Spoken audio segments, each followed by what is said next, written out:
तो आज हम पढ़ाने वाले हैं जैव प्रक्रम क्लास 10 अध्याय 1 है ना। जैव प्रक्रम इसको हम कहते हैं लाइफ प्रोसेस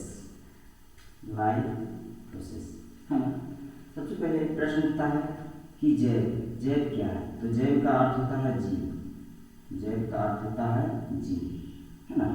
प्रक्रम का अर्थ होता है प्रक्रिया, प्रक्रम का अर्थ होता है प्रक्रिया है ना। प्रक्रिया मतलब तो समझ में आता होगा, जैसे आप लोग खाना बनाते हैं तो कुछ से कुछ प्रक्रिया करना होता है ना।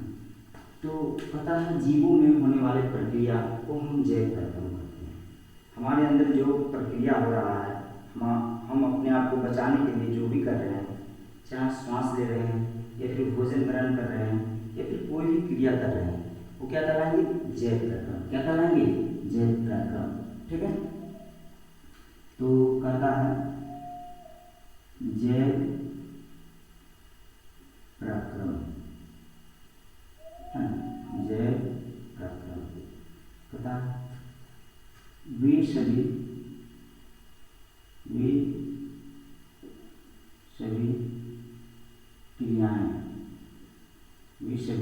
क्रिया जो सम्मिलित रूप से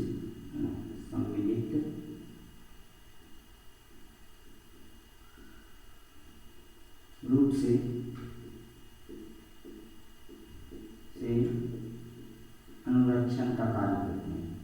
क्या करते हैं? अनुरक्षण का कार्य करते हैं। अनुरक्षण का कार्य करते हैं। ठीक है। वे सभी प्रक्रम जो सम्मिलित रूप से अनुरक्षण का कार्य करते हैं, वे सभी क्रियाएं जो सम्मिलित रूप से अनुरक्षण का कार्य करते हैं, हम ये भी बोल सकते हैं। क्लियर? तो अनुरक्षण मतलब हुआ सुरक्षा का कार्य करते हैं।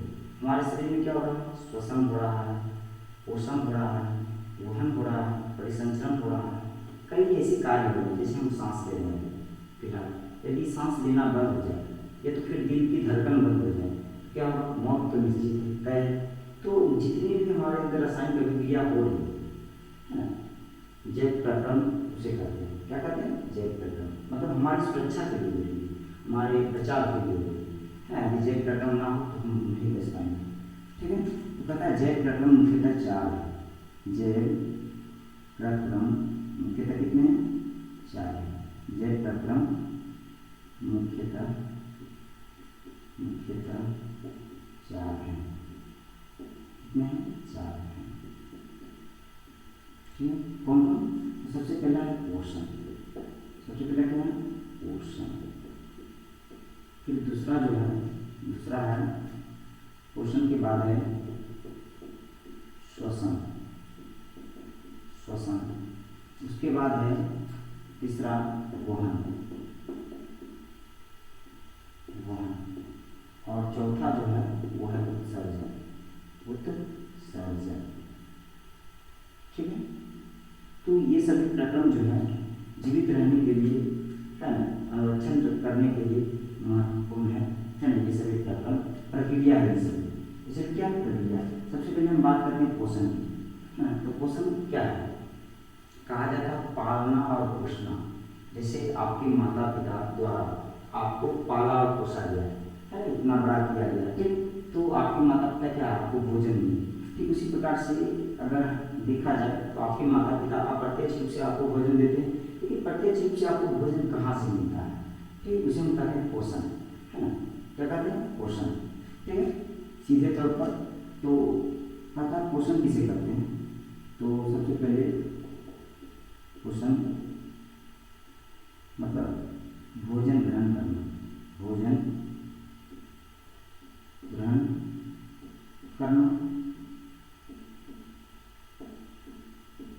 उसके बाद भोजन ग्रहण करने के बाद भोजन पचता है तो पचे हुए भोजन का अवशोषण करना। पचे हुए भोजन का और शोषण करना, मतलब उसको सोखना, अपने अंदर समाहित करना। जब पच जाता है भोजन भोजन है, तो उसके बाद क्या है, एकदम फुर्तीला शरीर हो जाता है कि नहीं। तो कहता है पचे हुए भोजन का अवशोषण करना, भोजन का अवशोषण करना, ठीक है। और शरीर द्वारा जब पचे हुए भोजन का अवशोषण होता है तो शरीर क्या है, फिर अपना काम करना शुरू कर देती है। ऐसे हर हमेशा जय प्रकरण होते रहता है, लेकिन पचे हुए भोजन का अवशोषण होता है ना, तो कहीं ना कहीं वो ऊर्जा जो है हमारे शरीर में पहले से रहता है, तब हम रक्षण का कार्य हम कर पाते हैं। यदि हम पोषण ना करें, कई दिनों तक भूखे रह जाएं, क्या है, हमारा जो है मृत्यु निश्चित है, तय है ना। ज़्यादा से ज़्यादा एक दिन भूखे रह सकते हैं, 2 दिन 3 दिन है ना, उसके बाद भूखे नहीं रह सकते हैं। क्योंकि अगर ऐसा होगा तो हमारा शरीर जो है पचे हुए भोजन का अवशोषण नहीं करेगा, फिर अनुरक्षण का कार्य नहीं करेगा, मतलब हमारे शरीर की सुरक्षा का दावा नहीं कर पाएगा, है कि नहीं, तो हम बच नहीं पाएंगे। तो कहता भोजन ग्रहण करना, पचे हुए भोजन का अवशोषण करना, और शरीर द्वारा इसके द्वारा शरीर द्वारा अनुरक्षण के कार्य, अनुरक्षण के कार्य के लिए उपयोग करना पोषण कहलाता है। क्या कहलाता है? पोषण कहलाता है, ठीक है, पोषण कहलाता है। मतलब जो पच चुका है भोजन, जो हमें भोजन से रस प्राप्त हो चुका है ना, पचे हुए भोजन जो है वो जाता है दिल की सहायता से हमारी कोशिका में, और कोशिका में क्या होता है, वहाँ पर श्वसन क्रिया करते हैं तो ऑक्सीजन जो है उस चीज़ को तोड़ता है और ऊर्जा के रूप में हमको प्राप्त होता है, और उसी ऊर्जा का इस्तेमाल करके हम अपने शरीर को चला पाते हैं, है ना। हम अपने शरीर को, हमारे शरीर में जब प्रक्रम हो रहा है तो पोषण हो रहा है, और यदि पोषण हो रहा है तब भी जय प्रक्रम हो रहा है, मतलब दोनों क्रियाएं जो है परस्पर है, एक चक्र जैसा चल रहा है, ठीक है। अब हम आगे बात करते हैं पोषण के आधार पर, पोषण के आधार पर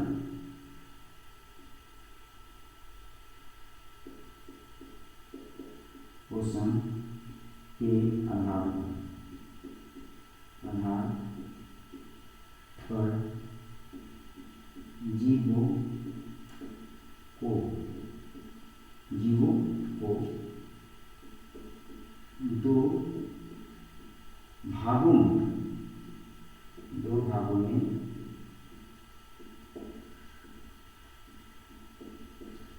वर्गीकृत किया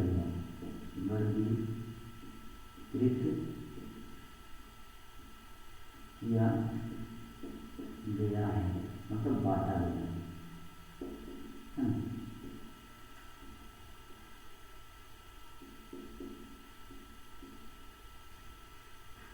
और एक बात, पोषण अत्यंत जरूरी है, क्योंकि जितने भी जीव हैं सभी को ऊर्जा की आवश्यकता होती है। यदि ऊर्जा होगा तभी हमारा लाइफ प्रोसेस चल पाएगा, ऊर्जा नहीं होगा तो हमारा लाइफ प्रोसेस नहीं चल पाएगा, ठीक है।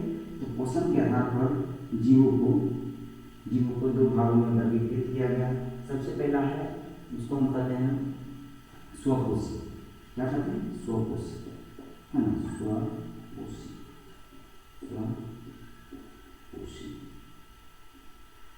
स्वपोषी जीव,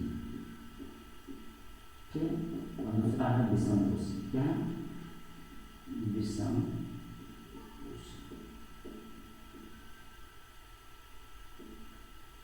विषमपोषी, जीव, ठीक है, क्लियर है। चलिए आगे बढ़ते हैं। तो पता स्वपोषी जीव किसे कहते हैं? स्व, इसके नाम से ही पता चला स्वपोषी, मतलब वैसे जीव जो अपना भोजन पर्यावरण में उपस्थित पदार्थ, जैसे कहें तो कार्बन डाइऑक्साइड मतलब CO2 तथा जल की सहायता से स्वतः भोजन बनाते हैं, मतलब स्वयं भोजन बनाते हैं, किसी दूसरे की सहायता नहीं लेते हैं, क्लियर है। तो कहता है हम कह सकते हैं स्वपोषी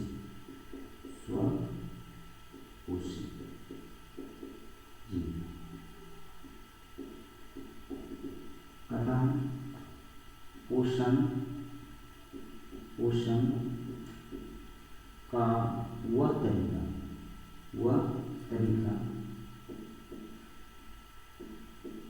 जिसमें जीव, है ना, जिसमें जीव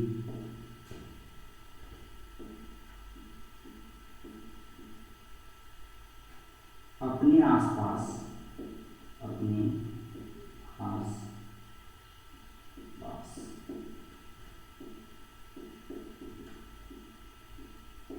पर्यावरण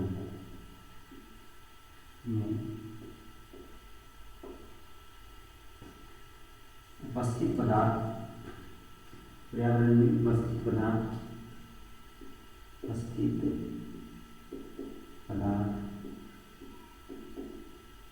जैसी बात करें तो वायुमंडल से कार्बन डाइऑक्साइड, है ना, किससे लेते हैं, वायुमंडल से।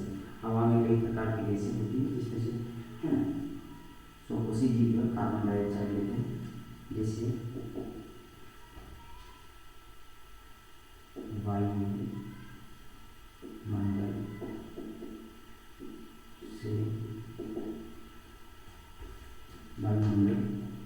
से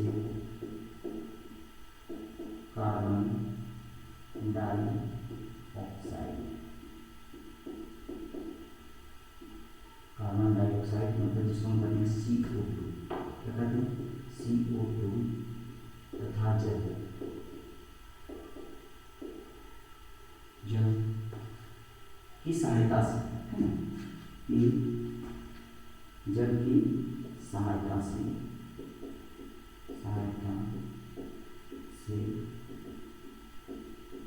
अपना भोजन स्वतः बनाते हैं, अपना भोजन स्वतः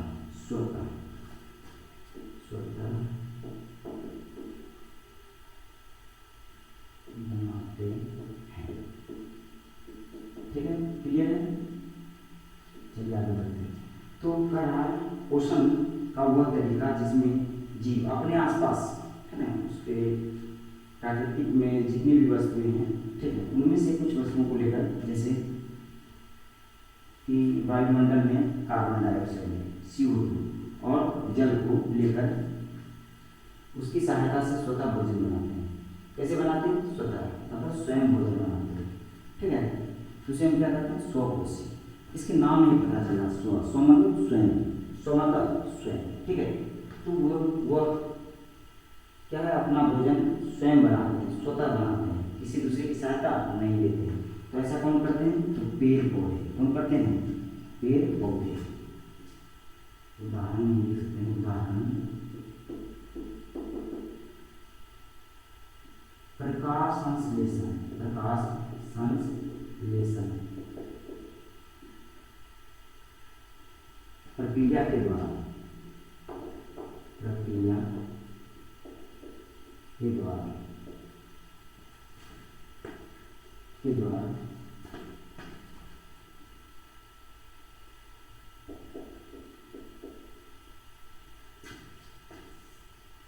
के द्वारा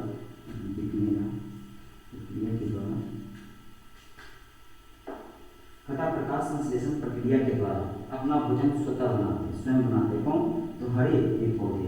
ऐसा कौन करते हैं, हरे पेड़ पौधे। प्रकाश संश्लेषण प्रक्रिया के द्वारा हरे पेड़ पौधे अपना भोजन स्वतः बनाते हैं। ये प्रकाश संश्लेषण क्या है, इसको हम आगे बढ़ाते हैं। सबसे पहले उसके बाद हम जान लेते हैं विषम कोशी क्या है ना, विषम कोशी क्या है। ठीक है,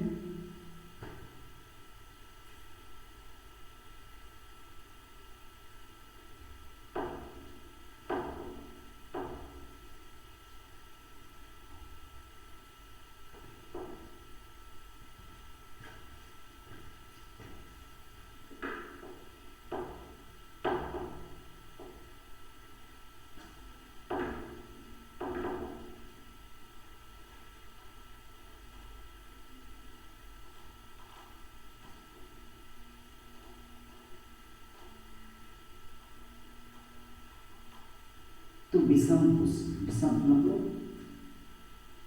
मतलब भिन्न है, जो अलग है, जो है ना, भिन्न है, तो विषम है, ठीक है, जो अलग है।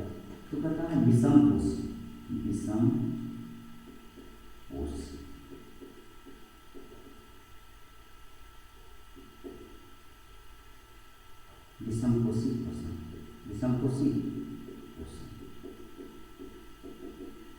कहता पोषण का वह तरीका,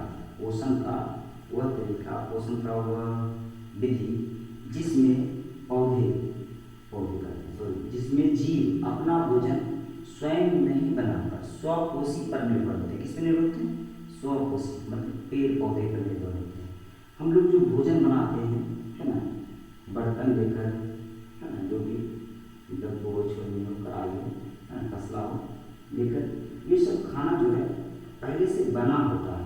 सिर्फ हम उसका क्या करते हैं? विनिर्माण करते हैं, पुनर्निर्माण करते हैं। भोजन का क्या करते हैं? पुनर्निर्माण। उस खाद्य पदार्थ को एक नया रूप देते हैं, एक सरलतम रूप देते हैं, जिससे क्या हो जाए, वो भोजन और ज़्यादा सुपाच्य हो जाए, मतलब पचने लायक हो जाए।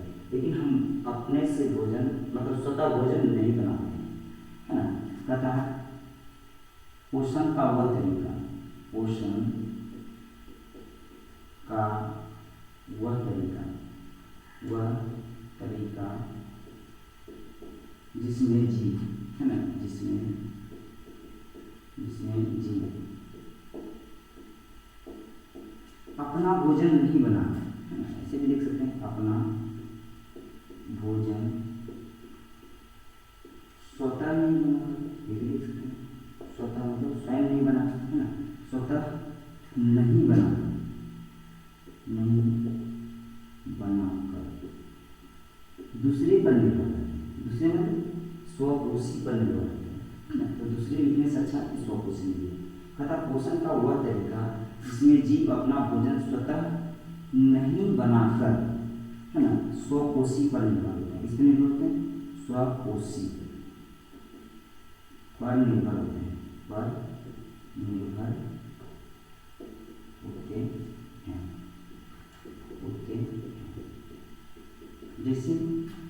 जैसे में जीव जंतु, मनुष्य, जीव जंतु में हम सभी आते हैं, जीव जंतु।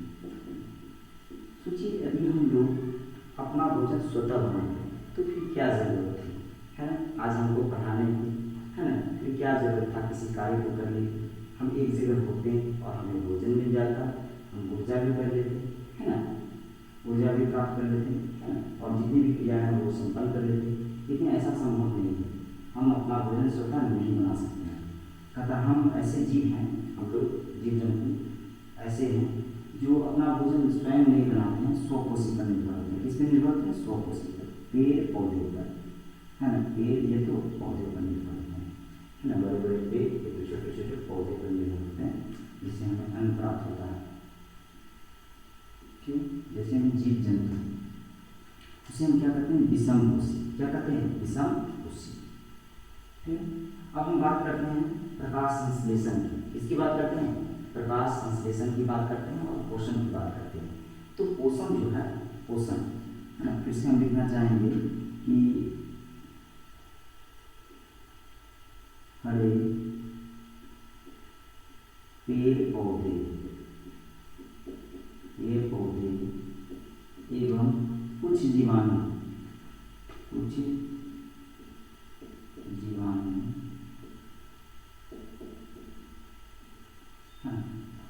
प्रकाश संश्लेषण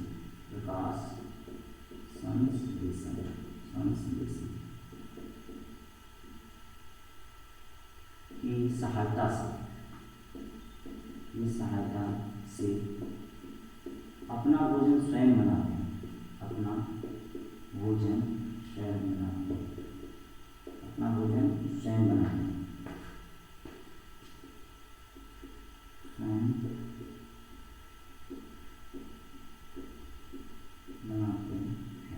ठीक है। अब के लिए कुछ पौधे हैं जिनमें कि क्लोरोफिल पाया जाता है। ठीक है, क्लोरोफिल क्या है? तो पौधे का एक ऐसा भाग होता है पादप जगत में, है ना, जिसको हम उत्तक का एक हिस्सा कह लेते हैं, तो कोशिका का एक हिस्सा जिसको हम कहते हैं लवक। क्या कहते हैं? लवक के 3 अंग होते हैं, ल्यूकोप्लास्ट, क्रोमोप्लास्ट और क्लोरोप्लास्ट। ल्यूकोप्लास्ट जड़ और तना में पाए जाते हैं, क्रोमोप्लास्ट फूल पत्ती में पाए जाते हैं। ठीक है, और क्लोरोप्लास्ट जो है पत्ती में पाए जाते हैं, और उन्हीं क्लोरोप्लास्ट के अंदर हरे गहरे भाग होते हैं, हरा। ठीक है, तो जब हम पत्ती को 2 भाग कर देंगे, उसको किसी तरह से छीलेंगे तो हरा हरा भाग दिखेगा, तो होता है क्लोरोप्लास्ट। उसी क्लोरोप्लास्ट के अंदर क्लोरोफिल होते हैं। क्या होते हैं? क्लोरोफिल। और क्लोरोफिल क्या करते हैं? सूर्य के प्रकाश का अवशोषण करते हैं और अवशोषण करके और क्या है कि जल और कार्बन डाइऑक्साइड ये सभी मिलकर है ना प्रकाशीय ऊर्जा को है ना प्रकाशीय ऊर्जा को पहले तो आंतरिक ऊर्जा में परिवर्तित कर देते हैं है ना। प्रकाशीय ऊर्जा को एक नया रूप दे देते हैं। ठीक, प्रकाशीय ऊर्जा को रासायनिक ऊर्जा में बदल देते हैं। कहता हरे पेड़ पौधे एवं कुछ जीवाणु प्रकाश संश्लेषण की सहायता से अपना भोजन स्वतः बनाते हैं। क्या बनाते हैं? स्वतः। स्वतः मतलब स्वयं। अब हम पढ़ेंगे प्रकाश संश्लेषण। प्रकाश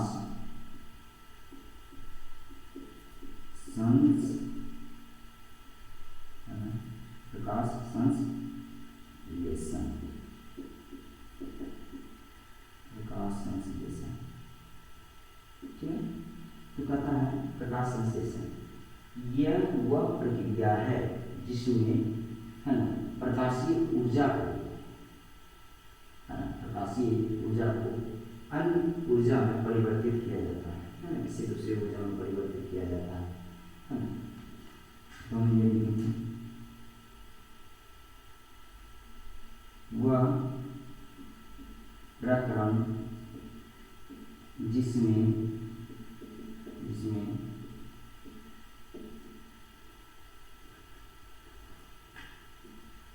बाह्य पदार्थों को ग्रहण कर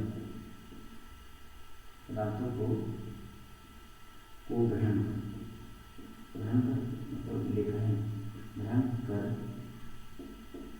संचित ऊर्जा जमा संचित ऊर्जा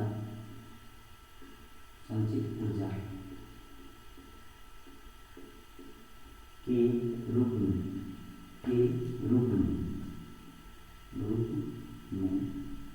परिवर्तित करते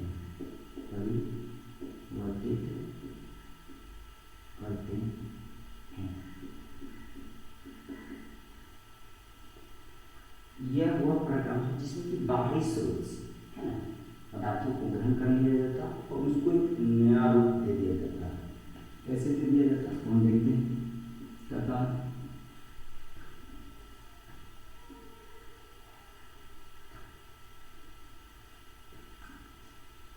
ये पदार्थ कौन होते हैं? ये पदार्थ कार्बन डाइऑक्साइड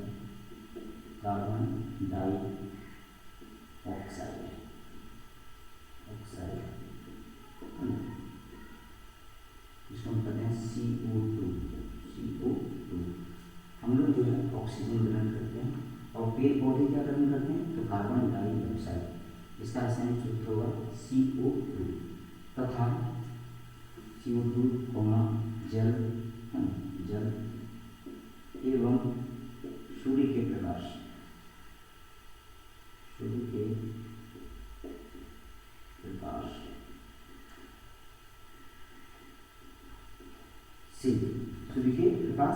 से क्लोरोफिल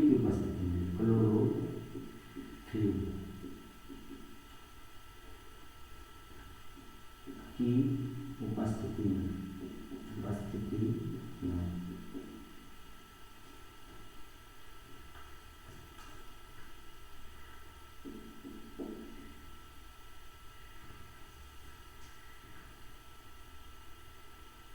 संचित ऊर्जा कार्बोहाइड्रेट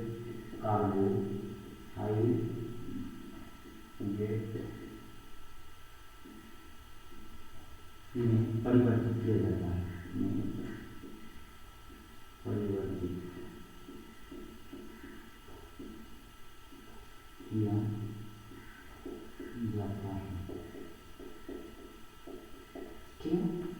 मतलब कहता है यह वह प्रक्रम है जिसमें बाह्य स्रोत से है ना भोजन ग्रहण करते हैं अधिक बाह्य स्रोत से पदार्थों को ग्रहण करते हैं मतलब लेते हैं और संचित ऊर्जा के रूप में मतलब जमा ऊर्जा के रूप में बदल देता है। ठीक, तो ये कौन पदार्थ होते हैं? कार्बन डाइऑक्साइड होते हैं, जल होते हैं और सूर्य का प्रकाश होते हैं। और सूर्य के प्रकाश को हम लेते कैसे हैं, तो क्लोरोफिल की उपस्थिति में। यदि क्लोरोफिल ना हो तो हम सूर्य के प्रकाश का अवशोषण नहीं कर सकते।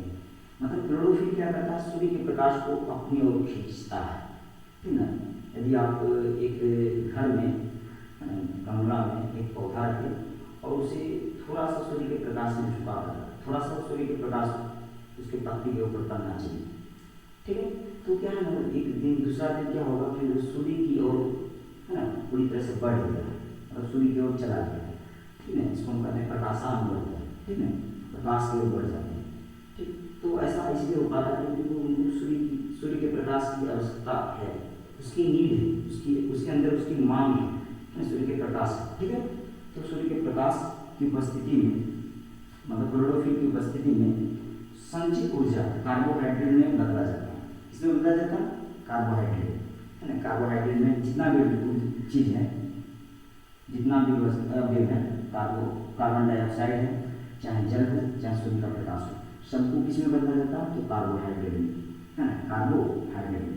जिसका रासायनिक सूत्र क्या हुआ, तो कहता है सबसे पहले हमको क्या चाहिए, बाहरी पदार्थ से हमको क्या चाहिए, कार्बन डाइऑक्साइड। कार्बन डाइऑक्साइड का रासायनिक सूत्र क्या हुआ, CO।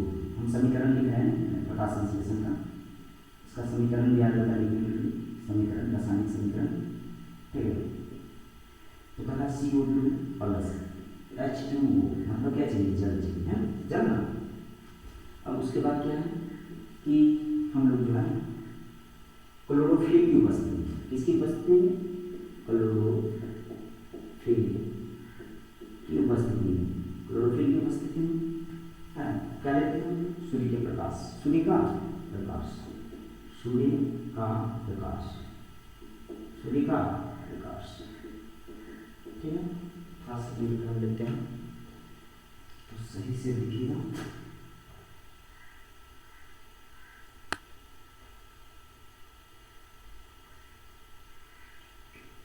सूर्य का प्रकाश, ठीक है। उसके बाद क्या है, हमें प्राप्त होता है कार्बोहाइड्रेट C6H12O6, यह है कार्बन और हाइड्रोजन का यौगिक। कार्बन और हाइड्रोजन का क्या है, यौगिक। इसमें दो तत्व हैं, कार्बन और हाइड्रोजन, ठीक है। तो दो तत्व हैं, तत्वों के रासायनिक संयुग्म को हम क्या करते हैं, यौगिक कहते हैं। आप रासायनिक पढ़ेंगे तो ये कार्बोहाइड्रेट है ना, ये जो कार्बोहाइड्रेट का, इस कार्बोहाइड्रेट का नाम क्या है, ग्लूकोज, ग्लूकोज, इसको हम कहते हैं ग्लूकोज, ठीक है। और हमें क्या प्राप्त होगा लास्ट में, हमें प्राप्त होगा ऑक्सीजन, O2 और H2O, दोनों प्राप्त होगा, क्योंकि पेड़ पौधे कार्बन डाइऑक्साइड लेते हैं और ऑक्सीजन छोड़ते हैं, मतलब निष्कासित करते हैं, उत्सर्जित करते हैं, ठीक है। तो इसको अगर हम संतुलित करें तो हमें क्या प्राप्त होगा, यहाँ पर 6 12 और क्या है 6 6, है ना। अब ये क्या है, इसके तत्व के जो परमाणु संख्या है वो संतुलित हो गए। आप रासायनिक प्रतिक्रिया में संतुलन को पढ़ लीजिएगा अच्छे तरीके से, है ना। रासायनिक प्रतिक्रिया में हम परमाणु को इसलिए संतुलित करते हैं क्योंकि परमाणु की संख्या को ना तो नष्ट किया जा सकता है ना तो बनाया जा सकता है, इसीलिए हम परमाणु की संख्या को दोनों तरफ क्या करते हैं, बराबर करते हैं, दाईं तरफ भी और बाईं तरफ भी, क्लियर है। तो ये हो गया हमारा समीकरण, ठीक है।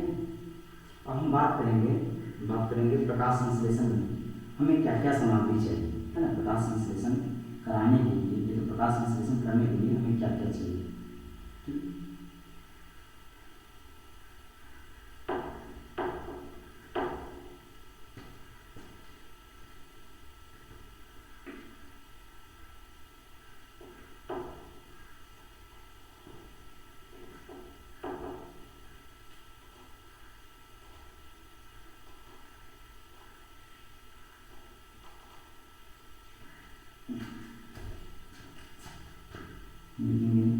प्रकाश संश्लेषण के लिए उचित सामग्री, प्रकाश संश्लेषण के लिए आवश्यक सामग्री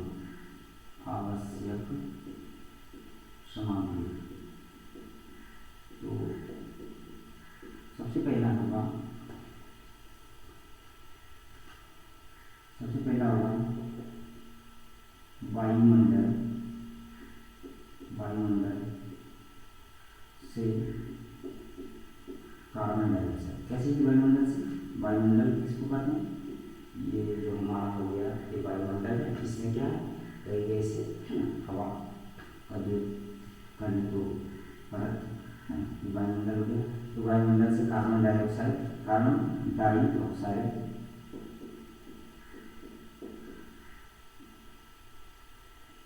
और क्या है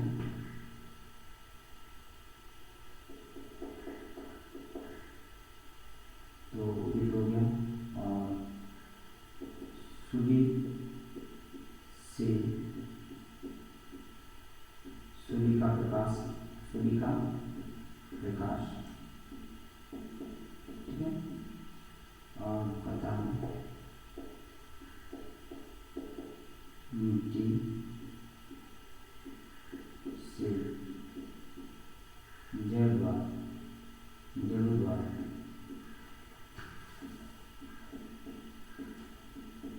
जल है ना, हमें प्रकाश संश्लेषण कराने के लिए ये सामग्री चाहिए, क्या चाहिए, कार्बन डाइऑक्साइड चाहिए, सूर्य का प्रकाश चाहिए और जल चाहिए है ना, तभी प्रकाश संश्लेषण संभव है। इतना सामग्री होगा तभी प्रकाश संश्लेषण संभव है। यदि इन तीनों सामग्रियों में से कोई सामग्री नहीं है तो प्रकाश संश्लेषण संभव नहीं है, बिल्कुल भी संभव नहीं है ठीक है।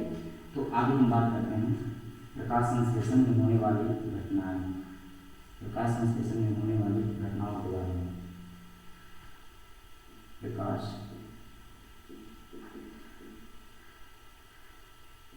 संश्लेषण में होने वाली घटनाएं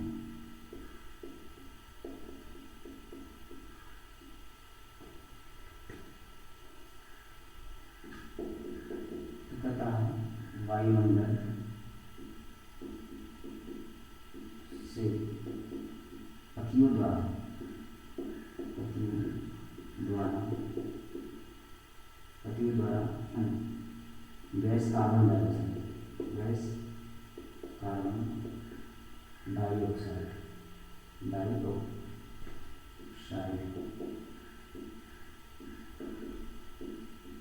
का ग्रहण तो पत्ती द्वारा, पत्ती के जो छिद्र होते हैं, रंध्र होते हैं है ना, उनके द्वारा क्या होता है कार्बन डाइऑक्साइड का अवशोषण होता है, लेते हैं ठीक है। अब कहता है दूसरा में सूर्य के प्रकाश का, सूर्य के प्रकाश का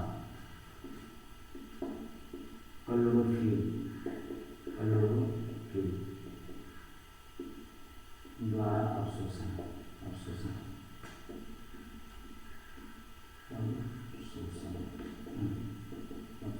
ठीक है।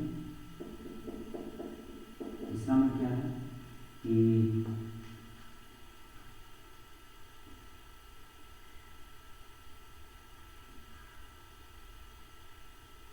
प्रकाश ऊर्जा को रासायनिक ऊर्जा, प्रकाश ऊर्जा का रासायनिक ऊर्जा में परिवर्तन,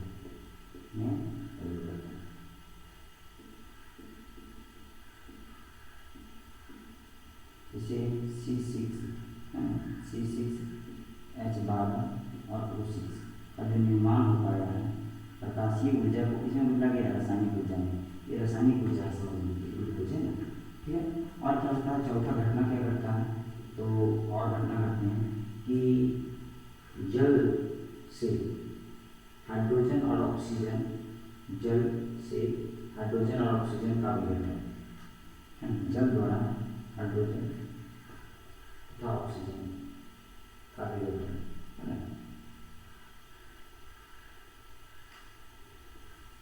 जल से हाइड्रोजन एवं ऑक्सीजन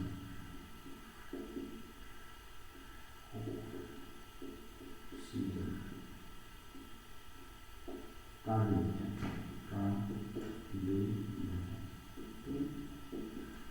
देखिए जल जो होते हैं H2O एक प्रकार का यौगिक है, एक प्रकार क्या है यौगिक है उसका जिसमें कि दो तत्व है, हाइड्रोजन है और ऑक्सीजन है।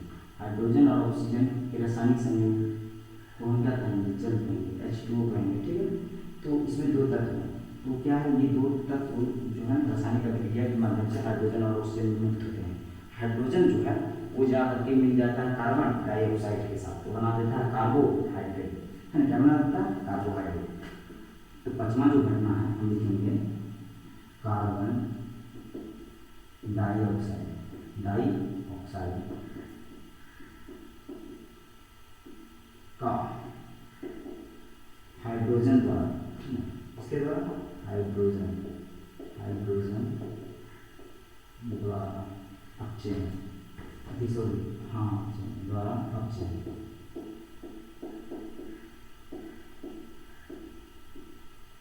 ठीक। तो कार्बन डाइऑक्साइड में CO2 होता है, ठीक है। तो इससे जो H निकलते हैं और इसमें शामिल हो जाते हैं, है ना, और वो क्या हो जाते हैं, मुक्त हो जाते हैं, बाहर निकल जाते हैं, क्या बनाते हैं, C6H12, है ना। और वो मुक्त होते हैं, लेकिन कुछ जो है इसी में रहते हैं, कुछ परमाणु जो है अंश इसी में रहते हैं, C6H12O6, ठीक है। ये तो संतुलित किया गया है, C6H12O6, है ना। O भी रहते हैं, O के कुछ परमाणु की संख्या यहाँ रहता है, कुछ मुक्त हो जाते हैं, ठीक है। तो C6H12 का निर्माण हो पाता है, ठीक है। तो इसमें क्या होता है, दो घटना होता है, एक तो पहले हाइड्रोजन आपको मिलता है और ऑक्सीजन बाहर निकलता है। तो आपको बता देना चाहते हैं, है ना, आप लोग रसायन शास्त्र में पढ़े होंगे, आप लोग रसायन शास्त्र में क्या पढ़ेंगे, अपचयन और उपचयन, अपचयन और उपचयन। तो अपचयन पढ़ेंगे और उपचयन, ठीक है। तो इसमें क्या होता है कि हाइड्रोजन अभी मिल गया, हाइड्रोजन मिलना और ऑक्सीजन निकलना, और ऑक्सीजन निकल रहा है, निकलना, ठीक है। अगर हाइड्रोजन मिल रहा है, देखिए, तो कार्बन डाइऑक्साइड में क्या है, कार्बन डाइऑक्साइड में, है ना, कार्बन डाइऑक्साइड में जाकर हाइड्रोजन मिल रहा है, ठीक। और ऑक्सीजन क्या है, बाहर निकल रहा है, ऑक्सीजन क्या है, बाहर निकल रहा है, कुछ हम बच गया, ऑक्सीजन यहाँ से हट करके बाहर निकल रहा है, C6H12O6, ठीक है। तो इससे हाइड्रोजन इसमें आपको मिल रहे हैं और ऑक्सीजन बाहर निकल रहा है, क्या कहलाएगा, अपचयन, क्या कहलाएगा, अपचयन। तो कहने कार्बोहाइड्रेट का यहाँ क्या होता है, अपचयन होता है, इसके माध्यम से हाइड्रोजन के द्वारा, है ना, ठीक है। और अपचयन किसे कहते हैं, तो ऑक्सीजन का मिलना, ऑक्सीजन का मिलना, ठीक है, हाइड्रोजन का निकलना। जहाँ पर ये घटना हुआ कि ऑक्सीजन आपको मिल रहा है तब भी उपचयन, और ये तो हाइड्रोजन निकल रहा है तो भी उपचयन, ठीक है। तो यहाँ पर अपचयन हुआ, ठीक है। आज तक के लिए इतना ही। अगले दिन, अगले लेक्चर में हम बात करेंगे रंध्र के बारे में। रंध्र का जो है दो कार्य होता है। पहला कार्य क्या है, तो गैस का आदान प्रदान करना, मतलब गैस को अंदर ले जाना, कार्बन डाइऑक्साइड को अंदर ले जाना, ये तो ऑक्सीजन को बाहर निकालना, है ना। पेड़ पौधे क्या करते हैं, कार्बन डाइऑक्साइड को अपने अंदर लेते हैं पत्ती की सहायता से, और ऑक्सीजन को बाहर निकालते हैं, ठीक है। और दूसरा कार्य क्या है कि जैसे हम पेड़ पौधे को जल देते हैं, या तो पेड़ पौधे जल देते हैं तो कुछ जल का वो उपयोग करते हैं, ठीक है। और जो जल बच जाते हैं उसको वाष्प को उत्सर्जित कर देते हैं, भाप बना करके बाहर निकाल देते हैं, वाष्प जो उत्सर्जन, वाष्प को उत्सर्जित, ठीक है, भाप बना करके बाहर निकाल देते हैं, ठीक है। तो अगले लेक्चर में हम बात करेंगे रंध्र के बारे में, फिर आगे हम बात करेंगे विषम कोशी के बारे में, ठीक है। फिर पुनर्विसर्जन आगे इसी तरह से बढ़ते रहेंगे। आज के लिए इतना ही। खुश रहिए, मस्त रहिए, है ना। मिलते हैं अगले वीडियो में। जय हिंद, जय भारत।